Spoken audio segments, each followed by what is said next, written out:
हसदेव अरण्य क्षेत्र में भी उत्खनन से पर्यावरण पे जो विनाशकारी प्रभाव पड़ेगा उसको लेके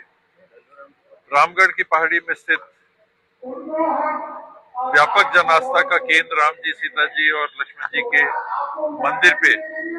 जो विपरीत प्रभाव पड़ेगा,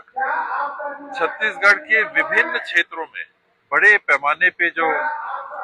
खनन के लिए जमीन उपलब्ध कराई जा रही है सरकार के द्वारा, केंद्र और राज्य सरकार के द्वारा, वो सामाजिक ताने बाने को नष्ट कर देगा। एक दो खदान कहीं खुलती है तो उसमें चलिए किसी तरह से हो गया, अब ये सैकड़ों की संख्या में खदानों को खोलने की योजना छत्तीसगढ़ में बनाई जा रही है और छत्तीसगढ़ के इस चीरहरण से छत्तीसगढ़ के नागरिकों को कैसे बचाया जा सके, उसके लिए एक ये पहल प्रारंभ हुई है कि पूरे छत्तीसगढ़ में जो स्थिति बन रही है यहाँ के साथ,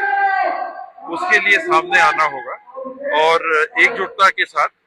बड़ा संघर्ष करना पड़ेगा। तब जाके ये जो बहुत शक्तिशाली तंत्र शासन का होता है, केंद्र या राज्य शासन का और प्रशासन का होता है, और बड़ी बड़ी कंपनियों का लाखों करोड़ रुपए के मालिक कंपनियों का, इससे संघर्ष करने के लिए हम लोगों ने ये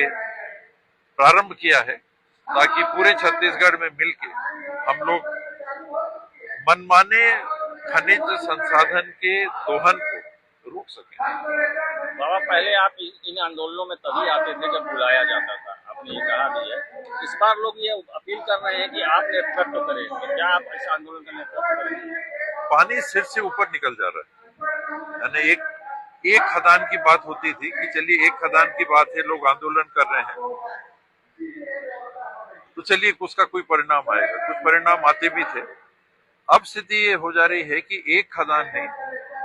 प्रदेश में सैकड़ों जगह इस प्रकार से खदानों की बात आ रही है, तो उसमें एकजुट करने के लिए मुझे लगा कि पहल करने की आवश्यकता है। विभिन्न एनजीओ जो हैं, सामाजिक संगठन हैं, राजनीतिक संगठन हैं, सभी को उन तक पहुंच के इस बात को समझा के एक बड़े आंदोलन की आवश्यकता है, तब जाके इसमें रोक लगाया जा सकेगा, वरना नहीं। पानी ऊपर भी चढ़ रहा है